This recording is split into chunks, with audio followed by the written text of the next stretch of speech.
میرے بندو ہم تمہیں آزمائیں گے ضرور. اللہ ہمیں آزماتا ہے. اپنی نیت کو بدلیے مسلمانوں. تو دعا ہر انسان کی قبول ہوتی ہے مگر دعا کرنے کا وقت نکالیے. دعا کیجئے.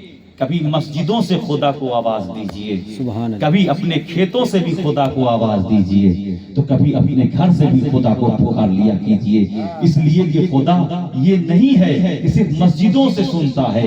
ارے آپ خدا کو جس جگہ سے پکاریں گے خدا اس جگہ سے آپ کی آواز کو سن لیا. اتنی بات سمجھ گئے؟ تو دعا کرنا چاہیے کہ نہیں؟ اس لیے کہ الدعاء مخ العبادت. دعا نا عبادت کا مغز ہے. مغز جیسے انسان کا مغز رہتا ہے نا, بھیجا بھیجا جس کو کہتے ہیں. کھاتے کہ نہیں شنیوار کو مغز مغز ہاں کھاتے ہیں, کتنا بھالو لگتا ہے مغز.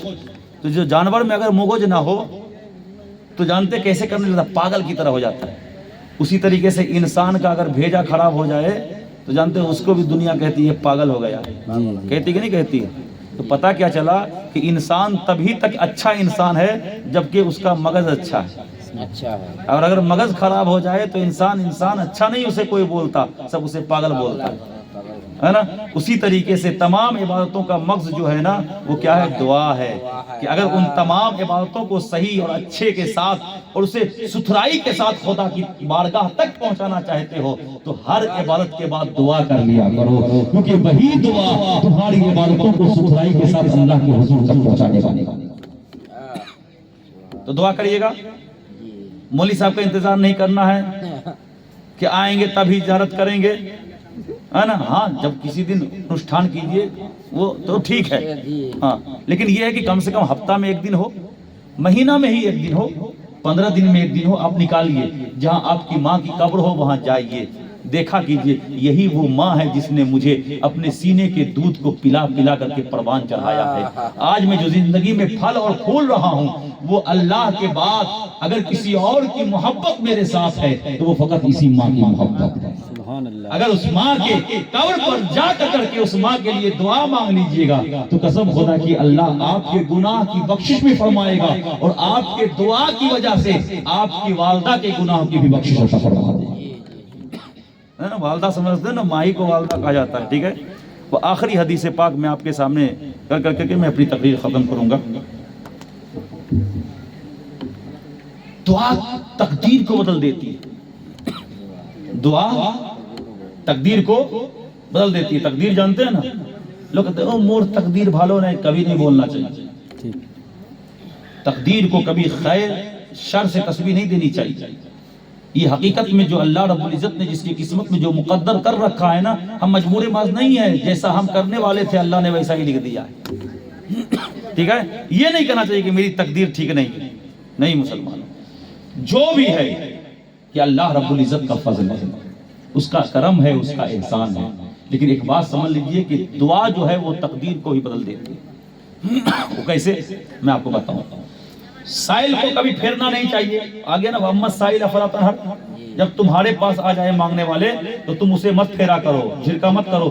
اللہ نے جو بھی تمہیں عطا کیا ہے تم ان میں سے کچھ بھی ہو اس کے ہاتھ پہ رکھ دیا کرو, ہے نا, اس کی ضرورت کو پورا کر دیا کرو. دعا تقدیر کو بدل دیتی ہے. ایک حدیث پاک سنیں, بہت ہی پیاری حدیث ہے, آپ کے ایمان کو تازہ کر دے گی. ایک صحابی رسول تھے. صحابی رسول بالکل جوان اور کڑیل, نوجوان.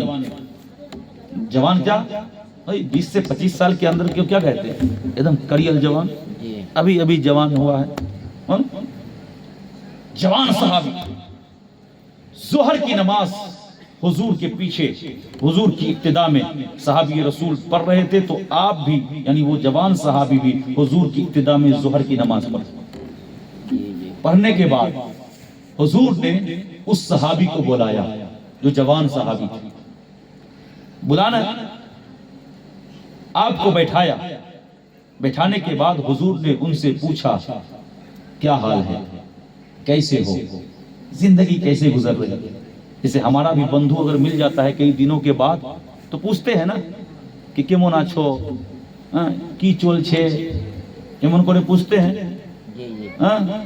اور سب ٹھیک ٹھاک ہے کہ نہیں ہے, کیا کر رہے ہو نہیں کر رہے ہو, پوچھتے ہیں نا اپنے بندھو سے.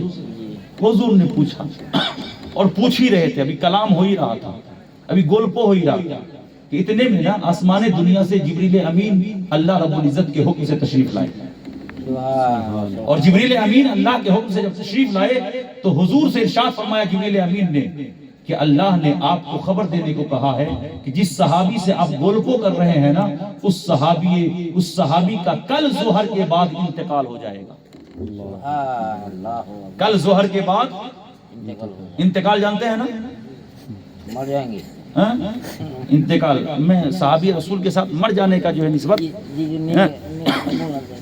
مطلب آپ اپنی زبان، جیسے ہم مر گئے ہے نا، لیکن الفاظ کا استعمال جو ہو وہ مرتبت کے اعتبار سے الفاظ بھی مرتب ہوا کرتے ہیں۔ تو صحابی رسول کا انتقال ہو جائے کب؟ 24 گھنٹہ، ظہر کی نماز تو پڑھ کے بیٹھے ہیں نا، آئندہ ظہر کے بعد، اگلے ظہر کے بعد اس صحابی رسول کا جس کے ساتھ آپ گولپو کر رہے ہیں، ان کا انتقال ہو جائے گا۔ حضور کو خبر دے دی گئی۔ اب ظاہر سی بات، جب حضور کو خبر دے دی گئی تو حضور کے دل میں اس صحابی رسول کی محبت اور بھی زیادہ بڑھ گئی۔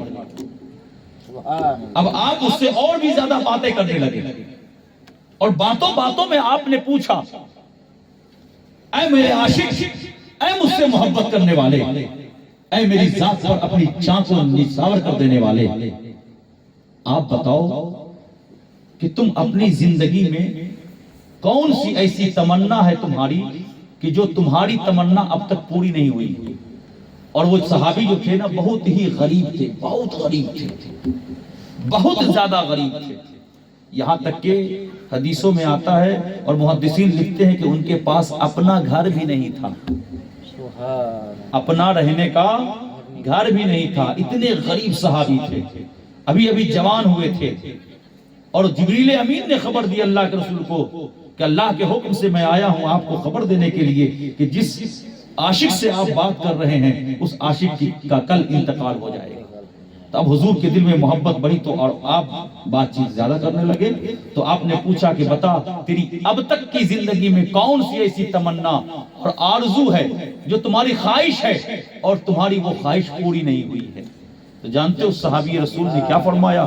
اس صحابی رسول نے ارشاد فرمایا، یا رسول اللہ، میں نے اب تک پوری زندگی میں کبھی میٹھا نہیں کھایا، پوری زندگی میں اب تک میں نے میٹھا نہیں کھایا، مشٹی۔ آج تو ہم ڈیلی ڈیلی مشٹی کھاتے ہیں، کہیں نہیں تو گلیا کے دکان کا تو کھاتے ہی ہے، ڈیلی مشٹی کھاتے ہیں، ہر دن فاتحہ تو ہوتا ہے، لیکن ایک مشٹی تو کہیں نہ کہیں سے مل ہی جاتا ہے۔